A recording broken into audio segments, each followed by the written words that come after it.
just a couple bad weather fans representing New York, talking all things sports. Man, what could go wrong? We got Alex, who's a fan of the Knicks, and Mike of the Nets. The yin-yang of the tri-state, place your bets on the Yankees, Giants, Mets, or Jets. Yeah, you should listen if it's sparking your interest. If you made a vow to your team, don't break it. Bad weather fans is the relation.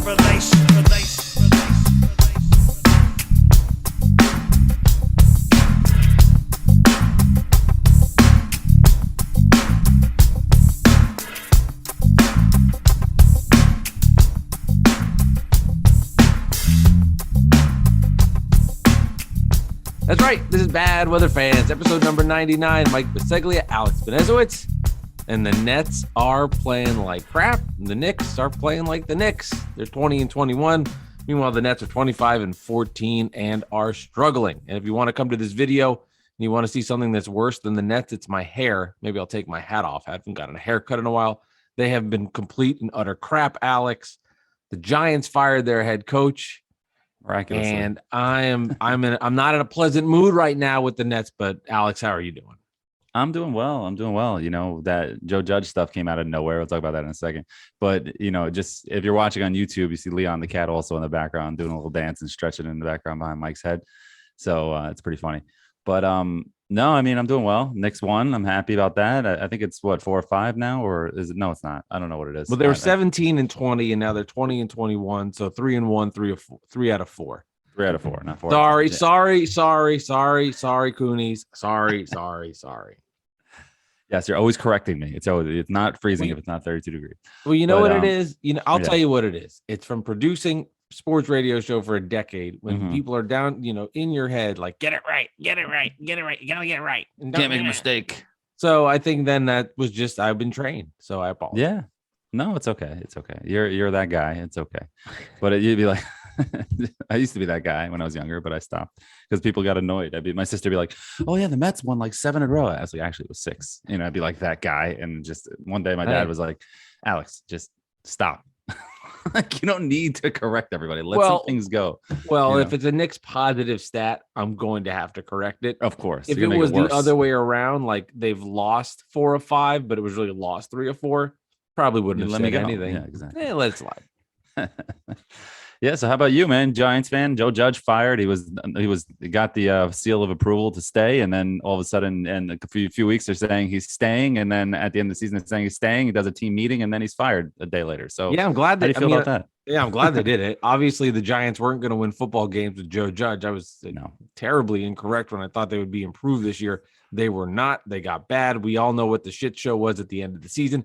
It was embarrassing, and to bring him back really just would have fueled a lot of anger in Giant fans and a lot of anger around people coming back. I mean, when you look at these football games and the only people, when there's more people at a Nets game on a Sunday compared to a Giants game, I mean, it's the Giants, right? That should never happen. No. And that was sad to see. And I think the ownership made the right decision, and you just have to blow it up, and it sucks. And it's depressing, but you've seen in the NFL, I think more than ever. Now, we haven't seen it locally because the Giants and Jets are so dreadful, but you can turn things around a little bit faster than we have seen in the past. So why not go for it, blow it up, see what happens? Because they're not winning a Super Bowl with Daniel Jones. They're not winning a Super Bowl with Saquon Barkley. Let's try for something different and at least give your fan base some hope, which right now the Giants are the opposite of hope. They're a laughingstock.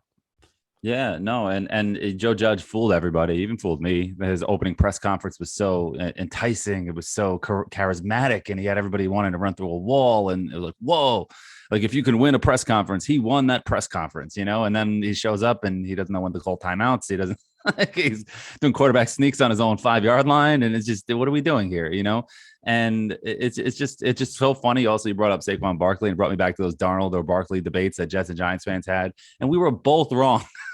We were both wrong. It's hilarious. You know, it just shows you put all this thought into a draft, and you know, who the hell knows? Well, you look at the Giants last year, and they were 6-10, and they showed progress because they started poorly and then they ended strong. They had that win in Seattle when they went with their backup quarterback, and you were feeling good about this team headed into the next season. Now, their defense was decimated by injuries. We saw that, but everybody is. And for them to not show any fight or progress from a 6-10 team to now go 4-13 or whatever the hell it was, That's disappointing. You want to see progress. I mean, you have a solid year one with expectations and then take that kind of step backwards in this high end business, in this industry, you're not getting a second chance. It's over. And that's just the way it is, unfair or not. I mean, it's over. You have no chance to come back, and they made the right decision. And we'll see what the Giants do and see if, who they bring in and if the GM can make the right personnel moves and they can finally get this shit right, because this is the darkest days of Giants football in the modern era now. Yeah. It was the 70s. Everybody said the 70s are so bad until the Sarchik fumble and Herman Edwards running down the field. And then they turned it all around after that. And, it's our lifetime. So it's just, well, we've known as the Giants being a competent football team. I mean, they weren't that great every year, but they were always like never this bad. And it's bizarre. It's bizarre to feel that way. And, whatever, I'm not complaining, but I can't talk trash, but I take, I get happy when the Giants are bad. I'll just say that. Just like go ahead. I'm sorry. No, it was a couple Giant games and friends who are Giants fans and people say, oh, why should I hate the Giants? Why should I hate the Giants as a Jets fan? But you know what? The Giants have done more to the Jets than the Nets have done to the Knicks or Mets of the Yankees have done to the Mets. I know the Yankees beat the Mets in the World Series, but that was now a million years ago. A big one. Yeah, that's a big one, sure. But you know what? 2 blown saves in the beginning of the series. I mean, who's counting in one game? Rayco and Benitez, but I forgot about that, of course. But it's just I don't like the Giants because of those like Victor Cruz games and then those Jets Giant games. They got really intense and we got the payback in 2015 with Brandon Marshall and that touchdown, Bilal Powell running it in, whatever. But I just don't like them. But the Jets fans, we can't talk trash because we're the longest playoff drought and it's not even close. It's been 10 years and it's just insane. And it's actually insane. And there's no hope. And everybody's like, oh, Robert Saleh and this and that. We got all these draft picks. Like, I don't care.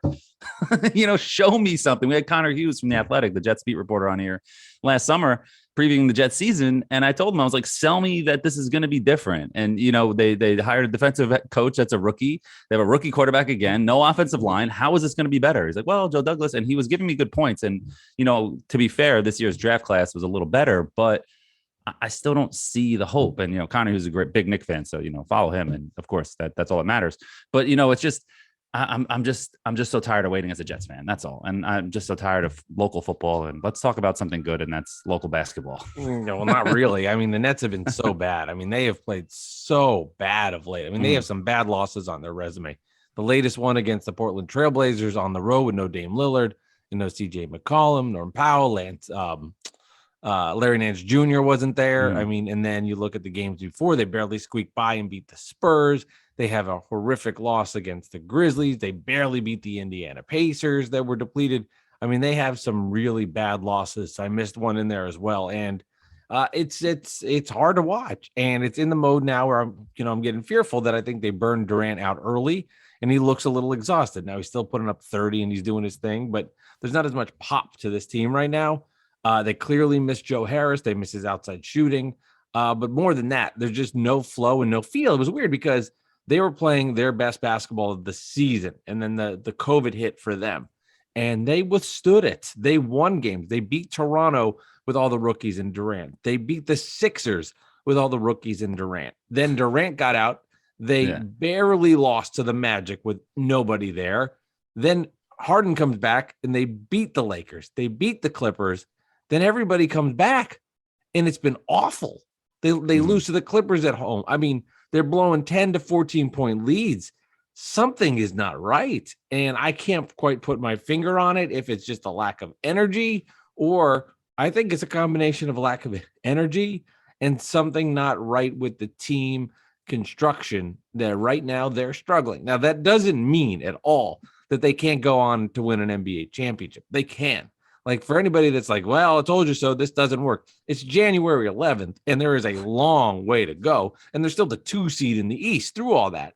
But it is alarming in the moment to see this, and it's worrisome, and it sucks living through it. And I know it's just in the moment, here they are. They're a bad basketball team. Yeah, and Harden's going to be back, right? It was just a minor thing with Harden, right? He's questionable for Wednesday's game or tonight's game if you're listening Wednesday versus Chicago. Huge game. It's questionable while we're recording this, 8:00 on a Tuesday evening. I don't know. It sounds like it was just, let's give them a night off. This is the night to do it. And we can beat the Blazers. Yeah, look how that worked. We got Kyrie. I love what Durant said, though, in the post game. They're like, oh, was it a tough turnaround? It's the first time since 1973 a team played in the East Coast to the West Coast. And he was like, no, that's fucking bullshit. Like, everybody's had a tough schedule. But we're no excuse. Like, everybody's dealing with this. This is not like, oh, the Nets were put in this bad spot. Every team has dealt with crap right now. And I'm paraphrasing what he said. Of course. No, and he said something about minutes. He said something about minutes. He's like, he wants to play, like, kind of thing. Yeah, he said something about that too. That I'll play. If they rest me, they'll rest me. But I'm going to play. But yeah, the Nets, that's got problems, Alex. No doubt about it. They got problems. Yeah, and I'm looking forward to that game in Chicago. Isn't it in Chicago? I think it's in Chicago. Yeah, and it's in Chicago. Time. They're gonna. Yeah, it's a 10:00 game Eastern. I mean, that's just bizarre. I mean, I know Chicago's back at they're back an hour right from us, from 1 hour Central time. Yep. So it's a 9:00 start for them. That's weird. That's like not the NBA Finals. I guess it's just it's strange, but at the same time, it gives you a chance to watch the Knicks and Mavericks at normal time, 7:30 to 7, whatever time it is, the game. So secretly love the 10:00 start. I know some people always complain about families asleep. You get to it's just me and my cat. And we it's awesome. I love you, Jess. I love you, Ryan. That's my son and my wife, for those interested. And Leon's but it's something nice. It's like everybody asleep and it's just me. Is kind of nice. Now, granted, when it was 12:45 at night and I'm watching Ben McLemore hit back-to-back threes, I was not thrilled. And then you have to go to the city for when you were producing Gio and Jones 6 a.m. show. Yeah, I mean, that's not hours. Thrilling. But tonight, this life, when I liked it. But yeah, it's just a bit. But Kyrie questionable as well, because he tweaked the ankle, right? I mean, did he do it on talk about this? Yeah, well, now we have to. Then Nasser Little diving for the ball, and Kyrie said he wasn't necessary. I mean, what'd you feel about that? Everybody's seen the clip by now. And Nasser Little said, he tweeted out that he wasn't trying to hurt anybody, just playing, diving for the ball. Like, what do you think? It's not like the Blazers and the Nets have this big rivalry. That's no, God, no. I want you to go. I want you to tell me what you think. I think Kyrie thinks that whenever he thinks the play stops, that the play stops, and just when the ball's in play, kind of like that Bobby Portis play with the Nets when they almost got into a fight, the Knicks and Nets. When he's sitting with the ball in his lap in the lane, Portis like, give me the ball. What are you doing? Right. And they got mad at him. It's just, I don't know. Kyrie makes the rules, so it's okay. Yeah. I don't know if I would go as far as Kyrie makes the rules. Teasing, I know I'm busting your balls. I would say I think there's some gray area here. I don't know why we have to all be like, it was a dirty play or Kyrie has to move the ball. If Kyrie was on the edge, the guy came flying in and hit his feet. If you're a Net fan and you're watching that, your reaction is going to be, fuck, I don't like you. That's not cool. Kyrie Irving's one of our best players. Yeah, and I understand he's being aggressive, so he's going for the ball. But he probably, it's not the cleanest play in the world to go after when he's diving for the ball and he hits his feet. But at the same time, it wasn't like he wasn't. It wasn't Beverly and Westbrook. It wasn't Beverly and Westbrook. Where it was a timeout and you're standing there and he dives at his knees. Close. And if it was, and it was the other way around, and the guy was on your team and it was some player you've never heard of on the Blazers, you'd be like, love that hustle. I mean, that's reality of it. But this whole it was a little dirty, but I love the hustle. That's how you would have phrased it. So it's crazy to me when people are like, oh my God, Kyrie Irving, that's such bullshit. Stop, like you're saying, stop it playing. And then at the other time, oh, that's such a dirty play for him to go after his feet. No, that's how you would react as you're a fan. If that was RJ Barrett over there and somebody from the Celtics is going diving over there and hitting his feet, Knicks fans, what are you doing? Right. So, was it the dirtiest play of all time? No. Did Kyrie stop a little bit? Yes. Should he have dived and hit into his ankles? No. But it's all true. That's how I feel about it, Alex. That's why when you said you want to have it a topic, I said, no, I don't. But we had to. We had to Jerry Seinfeld. Because what's the deal with Nasir Little? little more like big. I don't know. Big injury. Yeah, no, it's funny because we had to talk about it because Kyrie's hurt and Harden might not be back. And we're talking about this big game versus the Bulls tomorrow or today, whenever you're listening. It's a huge game. I mean, it could be for seeding wise, but do you really want to get the home court advantage? Because it might be better for you to be on the road. He'll be Kyrie back. Play more. I don't know. It's just that's all so strange. And we always talk about this on the show. The COVID, rules are ever changing. We don't know what it's going to be like in 3 months, in 3 weeks, in 2 weeks, so whatever. We're not going to even go down that road. I just feel like the whole to transition, the whole, you see both things can be right. Like you could cheer for Julius Randle and also not hate Obi Toppin. You can cheer for RJ Barrett and also not hate Julius Randle. That is possible. Did you know that? Yeah, Did you know it's possible? Why are Knicks fans so like torn with the players they can root for? Strange. I'm trying to think in my fandom with the Nets, if I ever was loved one, I was just like, I just want them all the players to be great. I want to win. Now I think players would be like, give somebody more minutes because I think they're deserving. Let's change rotations up. But I've never seen like essentially a civil war within the Knicks fan base organization over this. It's quite odd. It happens all the time because this happened with Melo. It's the same thing that happened with Melo, where he came here and every Knicks fan was on his side, even with the big trade and the extra picks and whatever. That was fine. But then, he gets those 3 straight playoff years and then he starts, dogging it a little bit, doesn't really hustle, has this big contract, wants to leave. But the only reason why he stayed was because he got a no trade clause. And then I just kind of was like, oh my God, this guy isn't who he said. And then he's like, I'm Mr. New York. Like, no, the hell you are not, so it just became like wild debates like that. And then when he was gone, I thought we were done with this. But now this Julius Randle thing has brought it back because in 2000, his first season here, 1920, he was terrible. And he wasn't terrible. He just was the figurehead of the guys that we didn't get. And then he became the guy, like the punchline, and was unfair. And Fizdale was the worst coach of all time. He started putting it together a little better when Miller came, and we've been down that road. And then last year he proved everybody wrong. And he became an all-star, second team All-NBA. People try to take it away from him that there was no fans in the arena, but you know what? There were no fans in the other teams either. You know what I mean? It's just, and then towards the end of the year, there were fans, and he had a bad series with the Hawks. But you know what? He didn't hold out for the most money. He got his contract, and he didn't get a max contract. He didn't hold out for every dollar. He didn't get a no trade clause. He didn't hold their feet to the fire. He just went and took the deal. He wants to be a Knick, and he stayed here. You know what? He had a month or two that was kind of questionable basketball. A few months that was kind of questionable basketball. He's still playing okay. They're still at the same exact pace they were last year. And the fans are on him and celebrating when he gets COVID. Some did, some didn't. Most didn't, but some did. And I'm sure he's seeing the DMs that are sent to his wife and him and the tweets and the Instagram posts and probably Facebook and any other kind of TikTok, whatever the hell else you guys go on. And, he's probably had enough. And he's just like, you know what?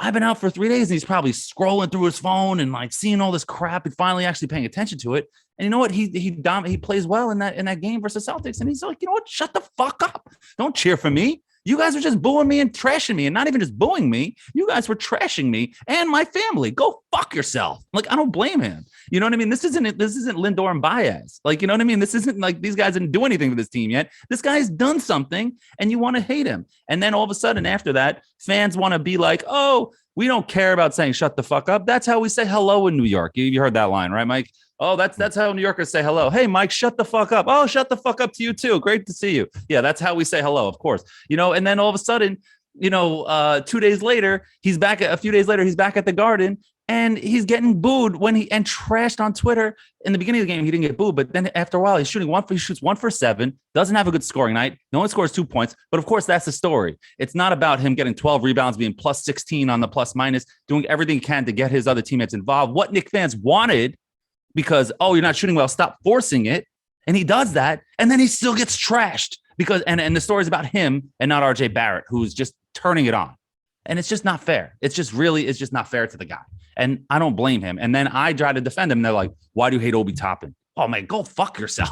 I don't hate Obi Toppin. I love Obi Toppin. It's just, it's whatever, man. I don't think I had to get out. There's no correlation for hating on Obi Toppin if you want to see that happen. I mean, he's a product of his own success. He had a really good second season in New York, and the expectations in the bar were raised. And now he has not met those expectations. And there's anger that has built up from the fan base, right or wrong. That's what's happened. They said, oh, here you go. He came out of nowhere, showed his greatness, had a fantastic season. All NBA second team was there. And then he goes into the Hawks series, lays a complete dud in that playoff series, was as bad as you can be. Starts this season, has been wildly inconsistent with more of the bad than good. And it's created this kerfuffle between him and the fans. It's really, really enjoyable for me to watch and to see. because even after great wins like the one that they had versus the Celtics, I'm forgetting who hit the shot, but it was a game winner. It was really big, and he made it.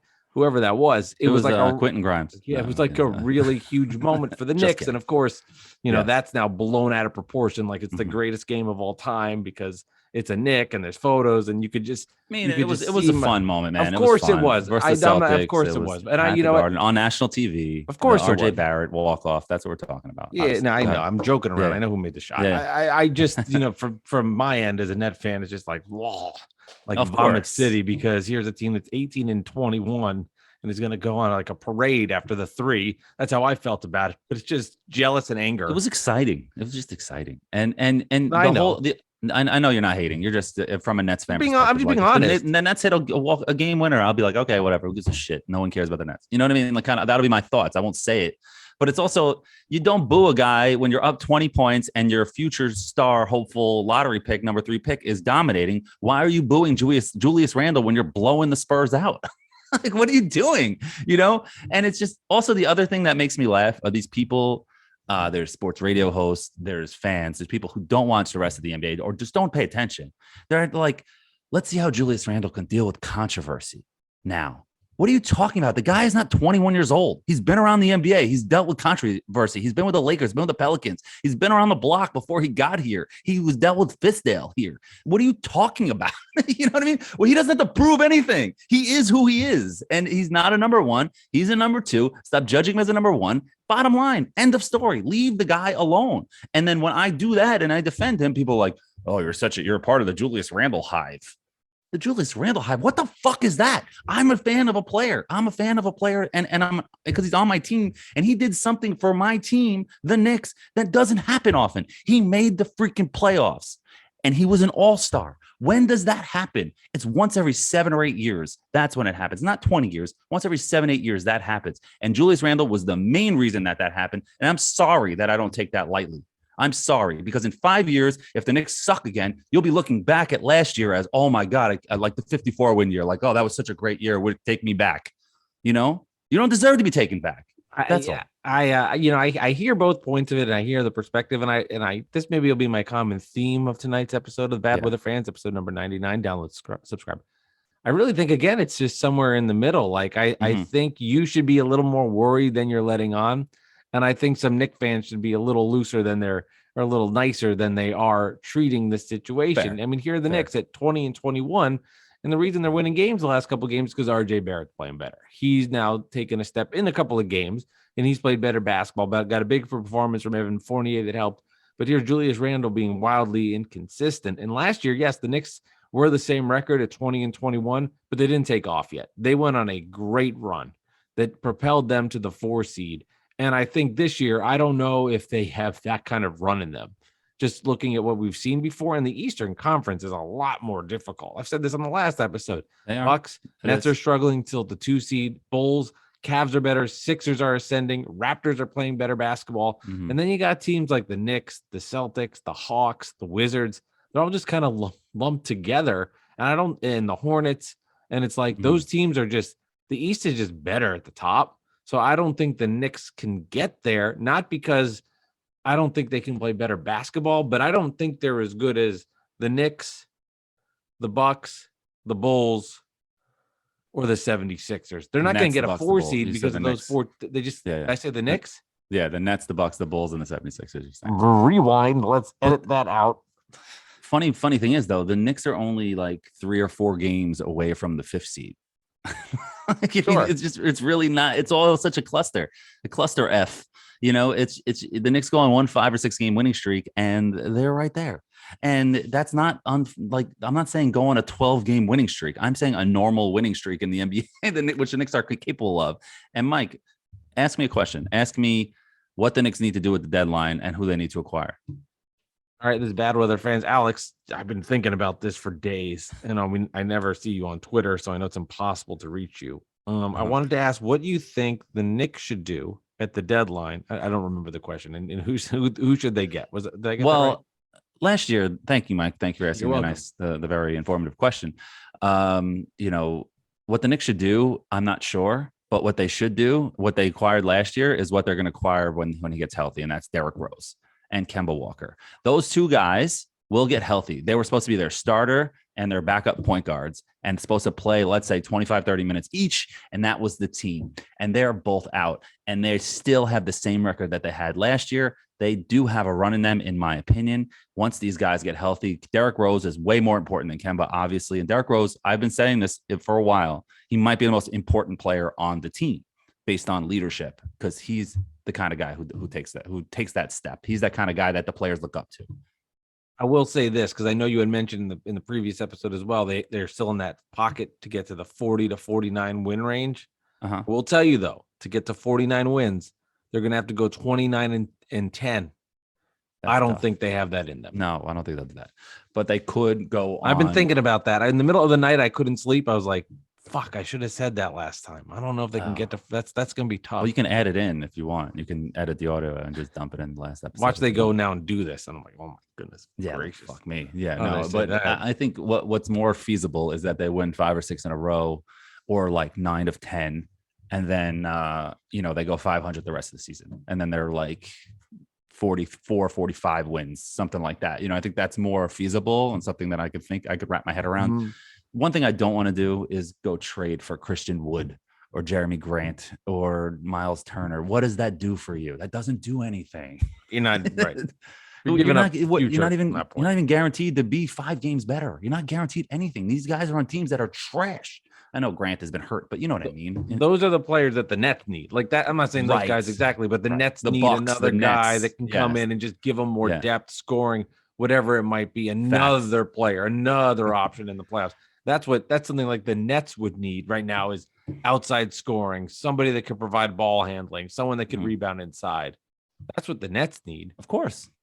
Somebody asked Mitchell Robinson is what they need. Mitchell would be fine. I mean, Claxton's played really well. Oh, he's been great. I picked him up in fantasy. Good. I was pretty happy about that. Yeah, I was looking for him. He was gone. He's been very good.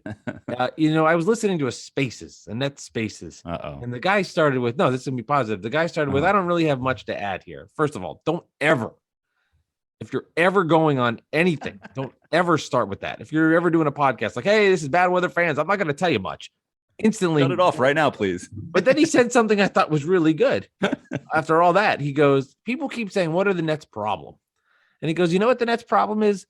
A little bit of everything. And I was like, you know what?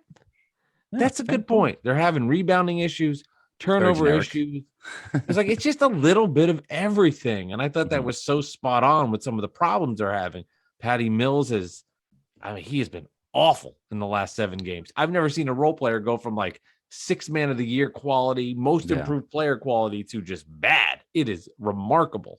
He's been Mills. He's not Kyrie. Yeah, exactly. That's what separates the player, the greats from the very good. It's that's true. What it is. It's true. But yeah, the lack of outside shooting, the ball handling, getting beat on the glass. I mean, they are a shell of what we saw earlier in the season. And it's just so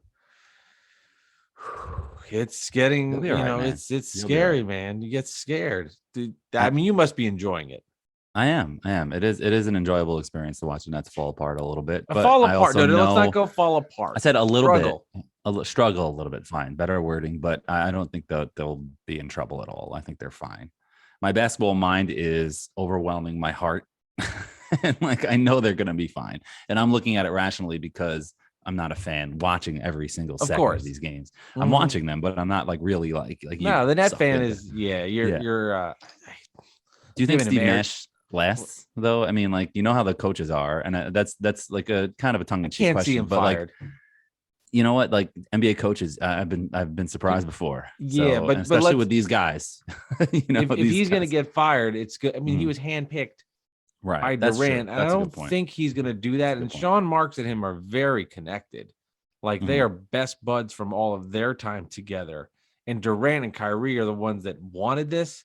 So I can't see them, and as Kyrie said, he's not the coach. It's a collaboration. So they'll collaborate on the lineups. I'm joking there, but I can't see, unless something really went haywire, I can't imagine him getting fired. But his rotations they've had 18 different starting lineups. Now, obviously with COVID, a lot of teams have had that stuff, but he's experimenting every night, moving guys in and out here, trying different things.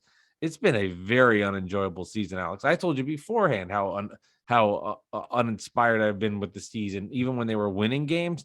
Now that they're losing, it's even worse. This season has sucked. I've just you want to not been simulate into the it. season. You want to simulate the season to get to the playoffs. But I want them like to be in great. 2K. I mean, Harden's been average. Yeah, but you know they're going to be fine. You know I they're don't going to know be that. fine. You don't know come that, on. Alex. You know that. Now, you know now they're you're going to be telling fine. me the Nets are going to be fine. They're going to be. Look at the players they have. Like I don't know about, but I don't want fine. At worst, they're going to be the title. 3rd seed. At worst, they're going to be 3 seed. At worst, you know what I mean? They're going to be okay as long as they stay healthy. And you just want to simulate the season to get to the playoffs in 2K. Like you just sim, get to the playoffs. Okay, we're good. Now let's play. That's just what's going to happen. The Nets That's big three. The Nets big three have had a possible 99 regular season games together.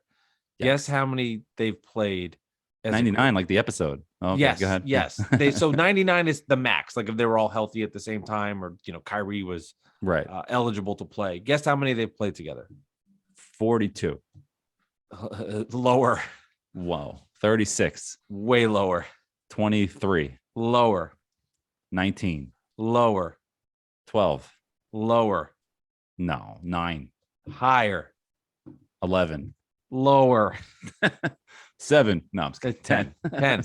Yeah. 10 games. 10%. Mm-hmm. Think about that.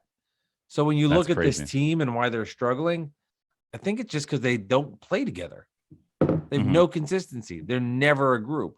And if you're going to get 10 games for that amount of money you're spending, that sucks. Yeah, no. And I mean, that makes me kind of laugh in a way deep down. And, I can't even say oh, I told you so. This wasn't going to work because nobody saw Harden coming or COVID. So you can't really be like, I told you, we didn't need him. The Knicks dodged a bullet. No, because nobody saw this coming. You know what I mean? You can't. It's wild. Nobody saw it. First of all, I don't know what's a bigger surprise that the Nets were able to get Harden without giving up Kyrie and Durant, or that COVID hit. I don't know what's the bigger surprise. You know what I mean? That we had a global pandemic, it's the worst, or that the Nets got Harden. It's insane. Yeah. If you just step back and think about that, 5 years ago, if I told you the Nets will have Kyrie, Durant, and Harden, I would have said you're nuts. You would have said you're nuts. You're on Twitter probably ripping idiots that said that like me, they can never do that. Never gonna happen. I was before the Harden trade happened. I'm like, there's no way the Nets are getting Harden. They have to give up Kyrie, and they're not trading Kyrie, so it's not happening. The Nets gave up a lot. You didn't even want him at the time either, because he was the fake fat guy. He's gone back to some version of that, Alex. He's been bad. He's had a couple of good games, but he has been bad. He has not been the same player, and he's not been. It's just. But again, this season the Nets have seen the big three together once. Yeah, and that's it. So anyway, we got Bulls Nets on Wednesday night. We got Knicks Mavs. No Kristaps Porzingis for Dallas, and the Nets. Hopefully we'll have some answers on that soon. But for the Knicks, get back to 500, big game. Yeah, it's a big game, and it takes a little sizzle away with Porzingis not there. And I was out with the COVID protocols, and everybody jokes about, oh, he's scared. I made the joke too, but you know what? If he's out with COVID or he has the protocols, obviously I'm not making fun of the guy. But you know what? It's just, I don't want to be sick. But you know what? It does take a little bit of the sizzle away, and I'm sure ESPN doesn't pick up the game if Porzingis is they know Porzingis isn't playing. So. But you know what? You get to see Luka, you get to see RJ spin and dunk on him like he did 2 years ago. I mean, that'll be fun. It's just we'll see what happens. It's just gonna be fun. Maybe we'll get another big Fournier game since it's on national TV, or Randle, scores 36 and 15, and then the fans boo him 2 days later. Maybe we'll see another thing like that. So we'll see what happens. I was hoping, if Kristaps and Julius were guarding each other at one point, it would just be, let's just boo both guys at the same time. Let's just kill two birds with one stone. One general booze, just general booze, and just let them rain down on there. For the Nets, they're going into Chicago. I have no pulse. No expectations for them to win. No expectations. I mean, they can't beat they barely beat the Spurs, who have guys that nobody's ever heard of. I'm jealous. The Knicks did to the Spurs what the Nets couldn't do. The Nets were up 10-15 versus the Spurs in the third quarter, and then San Antonio made it a game. The Knicks just put their foot down and beat the crap out of them, as they should, versus a team with guys at home. At home on a back-to-back. I mean, the Knicks should win, and they did. And the Nets just couldn't even do. I mean, it's embarrassing, and that's where I get to I told myself I wasn't going to give him credit, but I will. Not credit, but give him airtime. I got Dolan in my DMs, Dolan J. Trump. What? Yes, yeah. not James Dolan. Not the James Dolan. Like what happened last night? What happened last night? And he goes, "Did you see who was missing?" And he lists the four guys that were missing. like knowing what he's doing. Because I mean, he knows. He teases knows. me too, man. He gets at me too because he's like the head of the Julius Randle hater club. Because he does anything for likes and retweets, of course. So he's just going to do anything just to get people to like it. I mean, but I do think he believes that he doesn't like Julius Randle right now. But go back to the Nets. What's good is that the Bulls are playing the Pistons tonight. I mean, right now as we speak, it's in 28-27 in the first quarter. At the end of the first quarter, I mean, it's not a big deal, but like. They're playing back to back. So you got that going for you, but they have a few extra hours of sleep since it's a 10 o'clock game, but at the same time. What was so weird about the net game was they played Sunday versus the Spurs at noon and then had a game in Portland at 10 was Pacific time. So like a 7 o'clock. So normal. Yeah. And then they come back to Chicago. But it was just like, it was just from like a watching as a team like as a fan standpoint was the weirdest experience from it's 12 o'clock. You know what those 12 o'clock games are like. They're always like a little weird to start. They never have like the same quite of like feel as a later game. It's like a little the players sleepy. Are hungover. Yeah, there's kids in the stands. Sleepy. Yeah, it's a sleepy Sunday vibe. game. To then go to like, all right, now we're trying to stay up. It was a very weird fan experience going back and forth on those two games. And Portland without Dame somehow beats you guys, and it's strange. Did Dennis Smith Jr. play in it? He played great. He did. He fucking killed the Nets.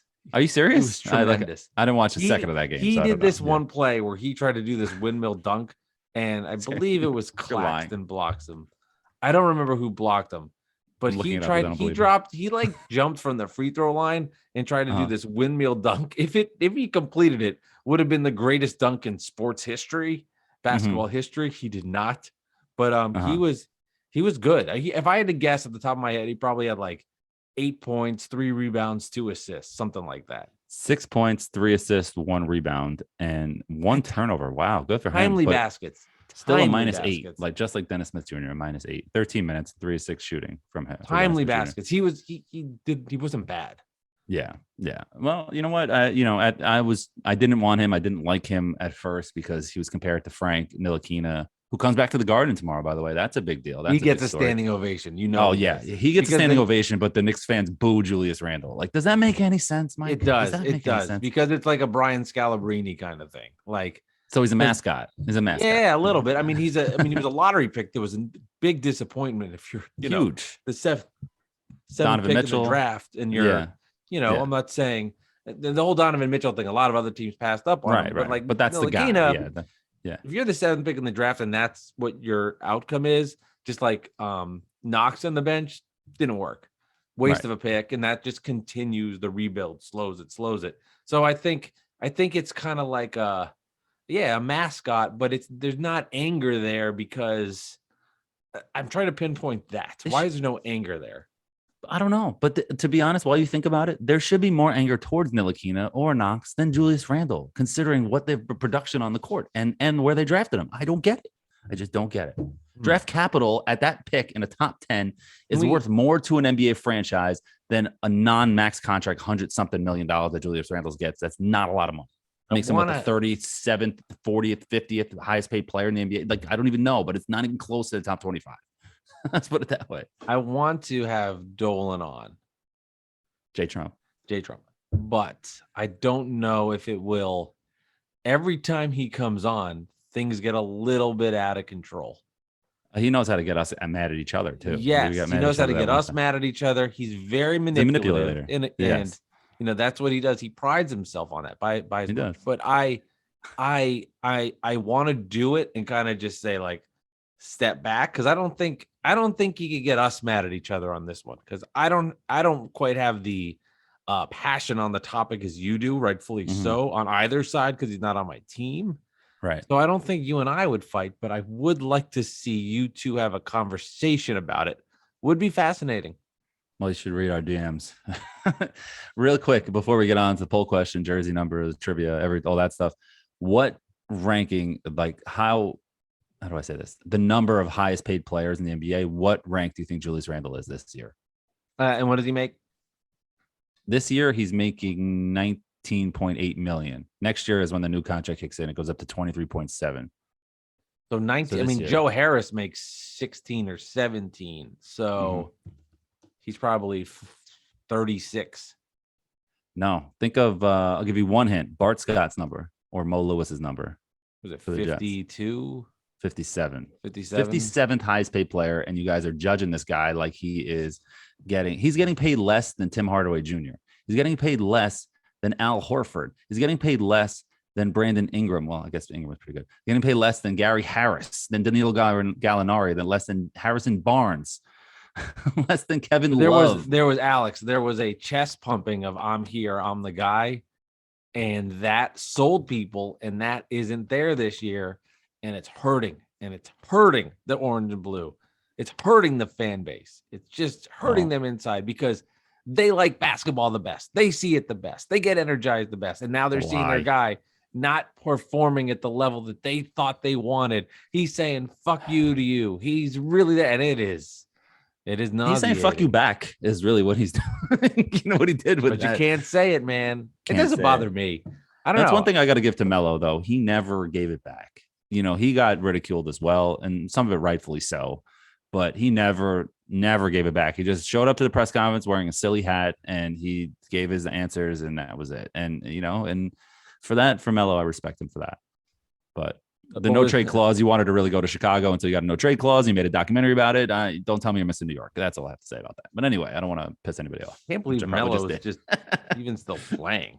Like, yeah, it's insane, especially since it was over. It was over, and then now he's like on the Lakers. Yeah, he scores in bunches. Yes, he does. All right, what is our poll question tonight? And we'll get to our jersey. Okay, poll question. We touched on it a little bit before. I couldn't help but bring it up. Knicks fans, what will be the Knicks strategy at the trade deadline? And comment why. Major buyers, major sellers, some minor upgrades, or major downgrade, and it's tank time. Downgrade. What do you think? Downgrade. It's tank time. Knicks fans know what's coming. Yeah, that's your dream. That's my dream. What do you think Knicks fans say? Minor buyers. Some minor upgrades. Yes, that's what. 70% minor upgrades, and second was 18% major buyers, 7.1% major sellers, and 4.6% major downgrade tank time. That was just people being, jerks. Excuse me, as I burp. But so a few shout outs. Doug B, he's at DUGLUS. So Doug Lust. I should just read it. That's a little easier than me saying the letters. I can't even talk. It's too late. Anyway, front office is going to continue to be conservative, but they will add something for a playoff push. Pushing chips in for Jeremy Grant would be like drafting Obi all over again. Log jam for no reason. Thank you, Doug. Thank you, Doug B. That was a great answer. Now we have our boy E, Eric St. Croix. He was on the podcast a few episodes ago. I mean, if they suddenly start looking good consistently leading up to the deadline, buyers, and he puts Fox in parentheses. Oh, I forgot. He did a sigh. He did a sigh in parentheses. So, Mike, why don't you sigh for Eric? Do a little quick sigh. I mean, if they suddenly start looking good consistently, you want to do it again? Do it one more time? No, that sounded more like sexual. Ooh, I don't know what's going on over there. Anyway, yeah, that's a good sigh. I mean, they suddenly start looking good consistently leading up to the deadline, ... Buyers, Fox in parentheses. If the BS we've been subjected to all season continues, downgrade for picks / youth and tank the rest of the season. Minor upgrades is just code for purgatory. I agree, and I don't think the Knicks can sell to the fans. Maybe people on Twitter say that they can take it. And maybe Eric really believes this because remember he lives in Orlando, so he follows the Magic, even though he's a big Knicks fan. So he would put us on about Fournier and what the Magic did trading Vucevic. I can't talk tonight, man. And now they look like a solid up and coming team with Cole Anthony and a couple guys.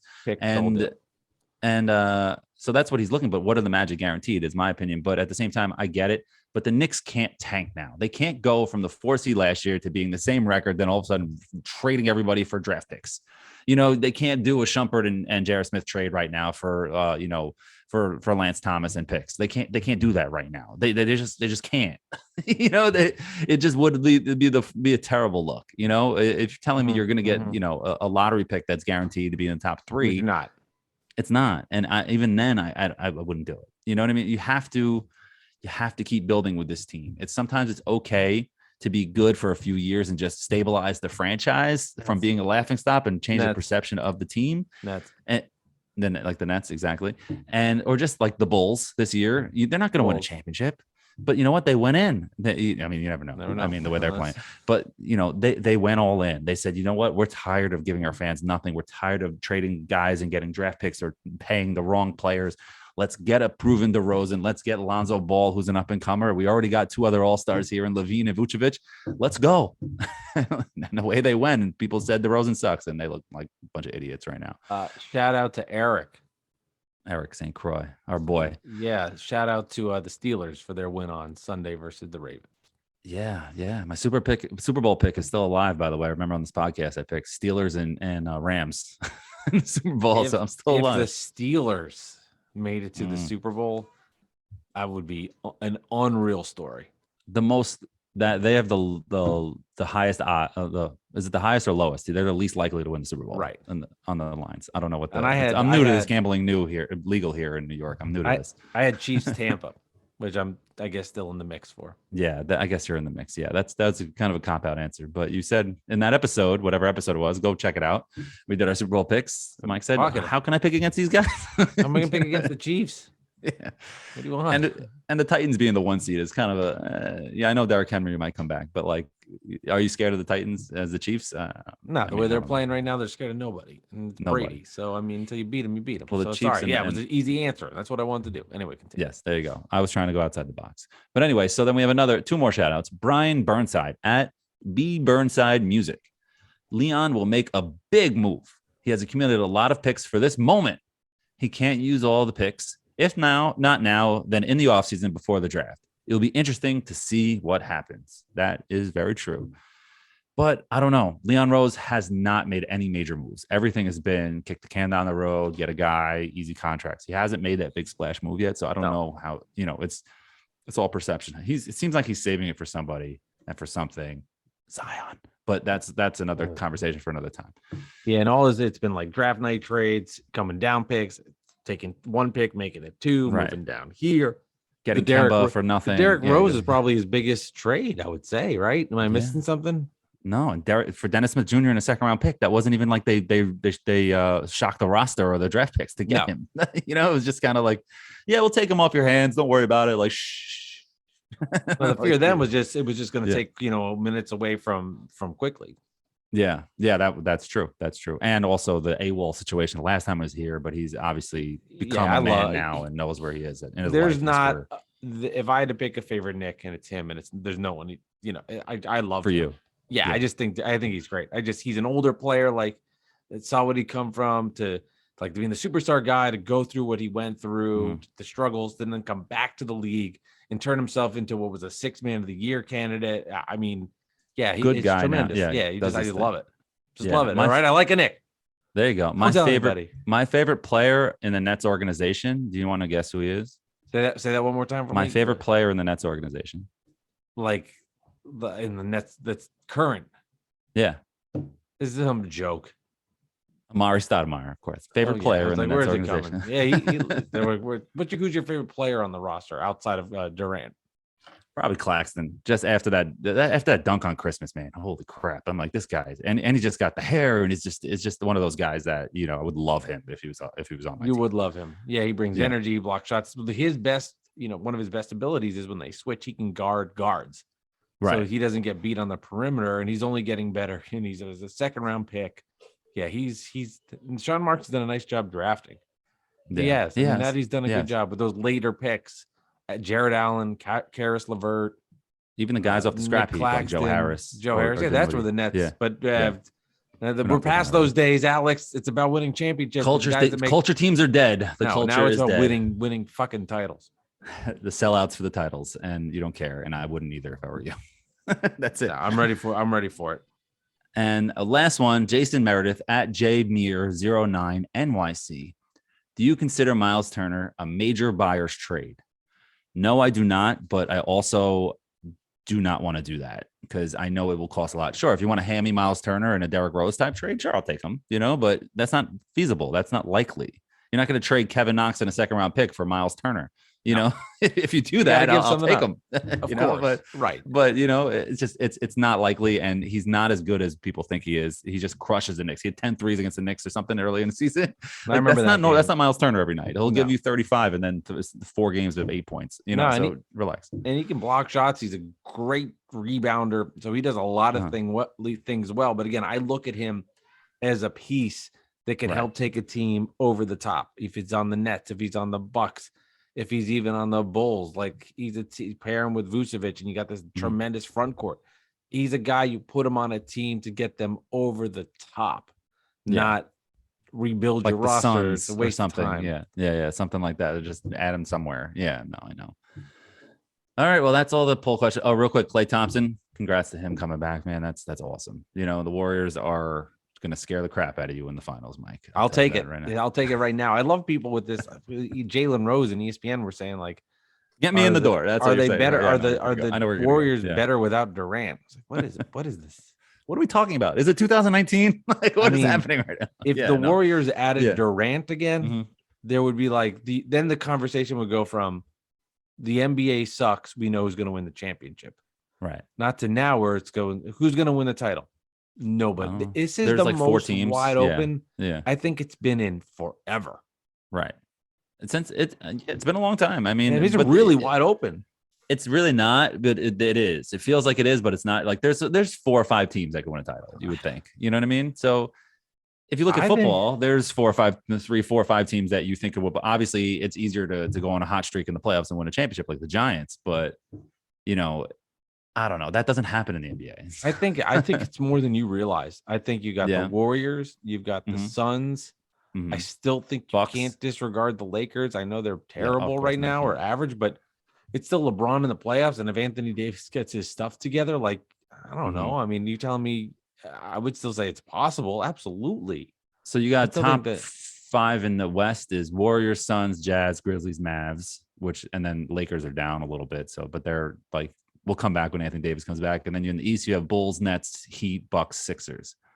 So those are really the 5. And I didn't mention Miami. Yeah, I think Miami made the finals a couple of years ago. I know it was the bubble year. Riley. Never. They're Riley. Everything the Heat have, the Nets don't. Outside shooters. They have them all. They have so much shooting. The one player that can turn the NBA upside down is Ben Simmons, whatever happens with him. That's still just that thing that's just hanging out there that we forgot about. It's up on the shelf. We're not talking about him anymore. Crazy. It's out there. The Sixers are playing such good basketball too without him. And then there was a report they're trying to deal Tobias Harris. I know you thought the Nets were better with Tobias than D'Angelo Russell. Sorry. But he's another one of those players. You know, I don't know. It's going to be a crazy playoffs because anything can happen, and I just don't want a net Nick opening round. All right, you want to do the poll? Then Kyrie can't play. Who knows, brother? All right, you want me to go first? Exactly. You want me to read first? Yeah, because I don't have it first open last time. Yeah, okay. I don't have it open. He wore number 13. Oh wait, we're not plugging him anymore. We're not plugging. No, you want me to explain it? Explain the game. Everybody knows it, and don't buy his merch. Jersey number trivia, episode 99. Episode 99, jersey number trivia. We used to do every episode. We do number 1. We guess each other's number. Well, we didn't start at number 1, but whatever. Number 26, and we guess at 26 on each team. We give each other one. Now, Dolan J Trump at Dolan_J_Trump gives me and Mike a Knicks one and a Nets one, and we guess each other's. So go for it. You go first. Don't buy my phone. First. Don't buy his merchandise. No. Don't. He wore that. Check it out. Merchandise. Check it out. No, he's got some Giant stuff that's funny. He's a great guy. I won't tell him. I won't text him back because I'm not feeding his ego. He wore number 13 during the 2010-2011 season, his only season in New York. 2010-2011, number 13. 2010-2011, number 13. I think I know it. Keep going. He played for 8 different teams during his 6-year career. The Knicks, Celtics, Hawks, Timberwolves, Sacramento. I think he spelled that wrong. How do you spell Sacramento? Shout out to Steve Summers. That's what he used to call the Kings. Oh, gosh. Yeah, okay. I see. Over my head. Yeah. Denver and the Nets. Yeah. Sacramento. All right. Denver and the Nets. Denver and the Nets. Number 13. With the Knicks, he only appeared in 17 games. By the way, now I'm going to get a text tomorrow. You didn't know the reference? Like, I already know it's coming. Okay, sorry. With the Knicks, he only appeared in 17 games and made 6 starts at the power forward position. Number 13 in 2010, 2011. A power forward. Knicks, Celtics, Hawks, Timberwolves, Sacramento, Denver, and the Nets. Anything else? He attended the same university as Chris Duhon and R.J. Barrett. Okay, so it's Dookie. Number 13. Shit. It's on the tip of my tongue, but I don't want to take too much time. I always want to say Mo Taylor, so I'll just say Mo Taylor. It's not him. But you giving up? Yeah, I give up. I can't. Sheldon Williams. Sheldon Williams. Wow, that's a good one.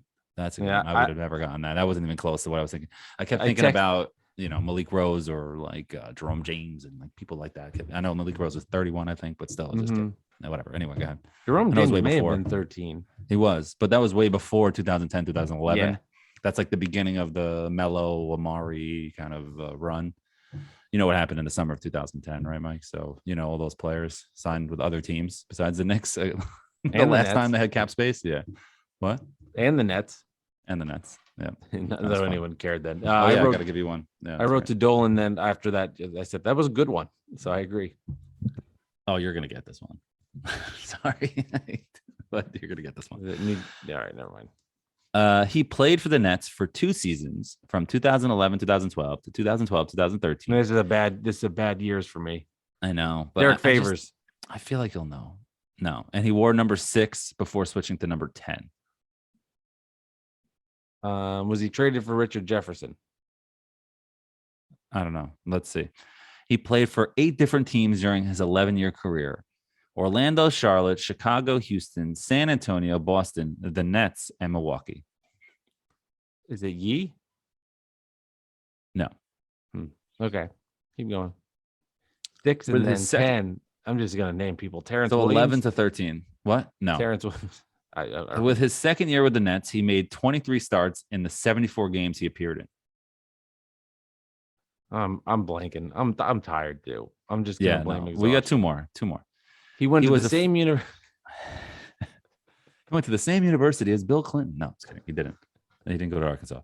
So he was the 40. Did Bill Clinton go to Arkansas or just from Arkansas? I don't know. I think he's just from Arkansas. He was the governor or whatever. Anyway, so let's move on. Don't yell at me. Anyway, I don't want to. He was the 43rd overall pick in the 2003 draft after a solid collegiate career in the SEC at the same university as a player Knicks fans are no longer able to hold to a high standard. Wow, he's really getting tough with me on that. What the hell was that? Please read that again. There was no clue. That was a fucking mystery. You'll get it once you hear it. Well, yeah, obviously. Think about this episode. Once you hear it again, you'll get it. He was the 43rd overall pick in the 2003 draft after a solid collegiate career in the SEC at the same university as the player Knicks fans are no longer able to hold to a high standard. Okay, so that's a Julius Randle reference. Yeah. Okay, now I see where because he knows that he's the leader of the Julius Randle. Okay, all right. Now we're making progress. 2003. Okay. 2011, 12 to 2012, 13. His 2003 draft. He played for the Nets from 11 to 13. Okay, last clue. And number 6 and number 10. He was part of one of the biggest trades in Nets history. Oh, my God. It's Ron Mercer. Nope. Who is it? One more guess. No, I don't know. Nothing. Yeah, nothing. Oh, yeah. Keith Bogans. Oh, God. Yeah. Okay. I thought you would get that easy. I don't know why. I just figured that was tough. That not many era... Keiths. Not many Keiths out there. That's why I didn't know he changed his number. I mean, I'll say that. No, who knows numbers anymore? I mean, come on. No, I'm just kidding. All right. That was that was tough. I'm not that is he knows he's finding my weaknesses. Yeah, and he's getting the most obscure Knicks players possible to try and the questions. Yeah. So it's good. He's doing well. That was a good one. All right. Who the hell would know Sheldon Williams' number when he was on the Knicks for a few games in 2010? It's not even about the number for me, Alex. It's just the clues. To say, do I know who the guy is based on the clues? I mean, that's really what does it for me. The numbers really not. There's some numbers that somehow like jog a memory in my brain, but for the most part, it's the clues that get me going. Well, he knows he can't get me on the 90s Knicks, and he can't get you on the 90s Nets and early 2000 Nets. He can't get you on those. Which is funny because the more recent ones is where we struggle. Maybe it's because we're adults now. Yeah, that and maybe it's because we're adults now, or just because it's just not as. Because when you're a kid, when we were kids before the internet, you got a team yearbook and you would stare at that thing. Yeah. You'd be in the bathroom taking a shit. You'd be staring at that yearbook. You'd be looking at it every page. I used to draw pictures of the players. You know what I mean? It was just a thing. And now you're just like, oh, whatever. You would draw. I wouldn't draw while I was poop? taking a shit. Okay, No, I would was like, draw all right. after I was taking a shit. No, I was big into drawing players and stuff. I have a lot of drawings and shit, but that's cute. I gave that up when I was younger because it just I was like, Yeah, so part of your wedding, like you gotta stop drawing pictures of players. This is getting weird. If you know, for me with the Nets tickets, we would get the playbill or whatever it was called. Like a program. The program, Playbill. yeah. Broadway show. It was called the playbill. And there's just, I don't know. That's what the Nets called it. So I was like, that's what they Okay. call it. And Yeah. I would always look at the opposing team and I would study it. That's why I know that era of colleges, because I looked at all of these and it was like, you know, Ron Mercer, Travis Best. I'm just gonna name random players. You know, Haywood Workman. Workman. I had a Jamal Tinsley Referee. reference for you the other day. Yes, you did. And I would just look at these, you know, and you just read them. You just start to memorize them, and then over and over and over again, you just start to know. Now I couldn't tell. I don't think I could do as good of a job now in telling you where guys went to school minus the big players. Well, because school's not the same anymore. Back that's then, you true, were too. at a college All for 4 years, 3-4 years. Now you're there for, you know, Kyrie went to Duke.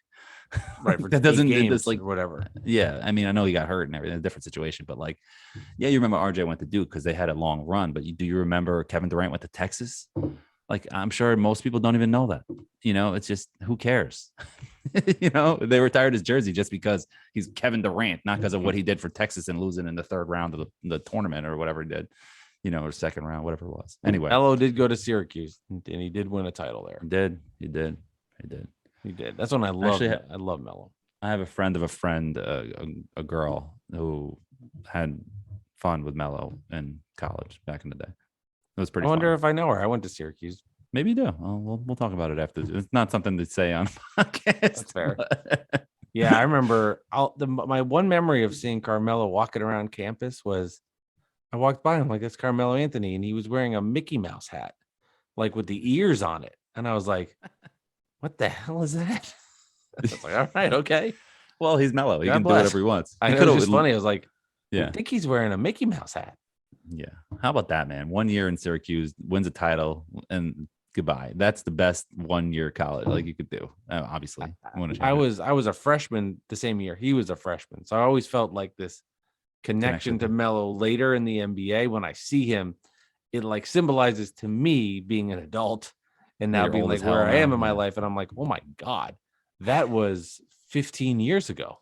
That's a long time. Well, now it's also, you're like, you wouldn't, even if you were good, you wouldn't be able to play in the NBA now at your age. Even if I was good, even like LeBron, like I'm 37, you're with 38, so it's kind of like, you know, now we're that guy at the end of the bench. You know, we're Kevin Willis on the Spurs when he won the title.